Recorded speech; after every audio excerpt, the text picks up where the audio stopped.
قرآن میں مختلف مقامات پر ایک اصطلاح استعمال ہوئی ہے ملکت ایمانکم، جس کا رائج الوقت ترجمہ کنیز یا پھر لونڈی کر دیا گیا ہے، اور اس سے مراد یہ لیا جاتا ہے کہ رسول اللہ کے دور میں جنگوں کے بعد جو عورتیں ہاتھ آتی تھیں تو انہیں لونڈی کے طور پر آپس میں بانٹ لیا جاتا تھا، اور پھر بغیر نکاح کے انہیں شب باشی سے لے کر ہر طرح کی خدمت کے لیے استعمال کیا جاتا تھا۔ اور آج ہم اس معاملے کو قرآن کی روشنی میں سمجھیں گے۔ السلام علیکم، میرا نام ہے وسیم احمد آفریدی اور آپ دیکھ رہے ہیں اپنا چینل فہم القرآن۔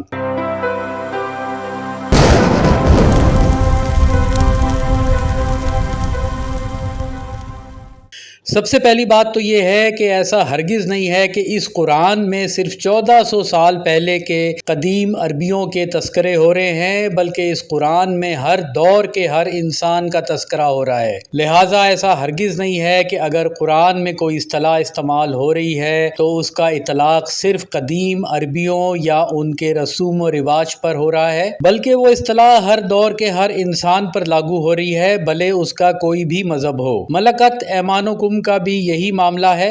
ملکت کے روٹ لیٹرز ہیں میم، لام اور کاف، جس کا لفظی مطلب ہوتا ہے کوئی چیز جو کسی کی ملکیت میں ہو، یعنی مکمل اس کی پراپرٹی ہو۔ اسی طرح ایمانکم کے روٹ لیٹرز ہیں چھوٹی اے، میم اور نون، جس کا لفظی مطلب ہوتا ہے کسی چیز کا بابرکت ہونا، یعنی ان دو لفظوں کا مرکب بنتا ہے بابرکت ملکیت۔ قرآن میں یہ اصطلاح جہاں بھی استعمال ہو رہی ہے تو اس کے ساتھ خواتین کا بھی ذکر ہو رہا ہے، جس سے یہ واضح ہوتا ہے کہ بابرکت ملکیت بھی کوئی فیمیل ہے۔ اب سوال یہ پیدا ہوتا ہے کہ یہ بابرکت ملکیت ہے کیا؟ قرآن میں سے کوئی بھی نتائج نکالتے ہوئے ہمیں ازحد دھیان رکھنا چاہیے کہ اگر ہمارے نکالے ہوئے نتیجے کی تصدیق قرآن ہی کی مختلف آیات کر رہی ہیں تو وہ نتیجہ فی الواقع بالکل درست ہے۔ لہٰذا اس اہم ترین نقطے کو ذہن میں رکھتے ہوئے ہم معلوم کرتے ہیں کہ بابرکت ملکیت کیا ہے۔ جس وقت اللہ تعالیٰ نے حضرت آدم کو تخلیق فرمایا تو انہیں دنیا میں بھیجنے سے پہلے ایک تربیت گاہ میں بھیجنا ضروری تھا،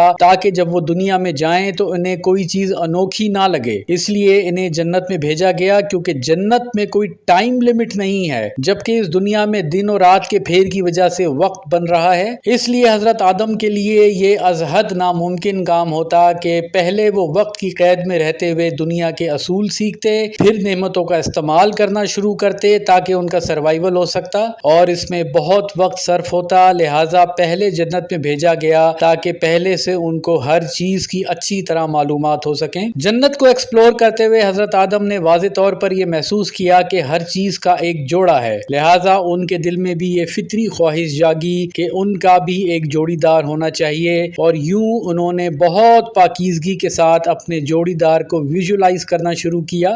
اپنی بیوی کے خد و خال، ان کی عادات و اطوار وغیرہ جو ان کے ساتھ ہم رنگ ہوں، اور یوں جب وہ ان کے خیالات میں مکمل ہوئیں تو اللہ تعالیٰ نے حضرت آدم کی اس ملکیت کو بابرکت بنایا، اور یوں آدم میں سے حوا برآمد ہوئیں، اور یوں سوچنے کا یہ بنیادی انداز اول روز سے ہر مرد میں چلتا چلا آ رہا ہے۔ دنیا کا ہر مرد ایک آئیڈیل عورت کو نہ صرف ویژولائز کرتا ہے بلکہ ساری زندگی اسے ڈھونڈتا بھی رہتا ہے، اور جتنی زیادہ مرد میں حیا ہوگی تو وہ اپنی اطراف کی عورتوں کو بھی اتنی ہی عزت دے گا۔ معاشرہ ہمیشہ مرد بناتا ہے، اور جس معاشرے کے مرد بابرکت ملکیت کی اہمیت کو سمجھتے ہوں گے تو اس معاشرے کی خواتین بھی باحیا ہوں گی، لیکن جس معاشرے کے مرد خبیث ہوں گے تو اس معاشرے کی عورتیں بھی خبیث ہو جائیں گی۔ اور اس فارمولہ کو قرآن میں اللہ تعالی نے سورہ النور کی آیت نمبر 26 میں اس طرح سے نمایاں کیا۔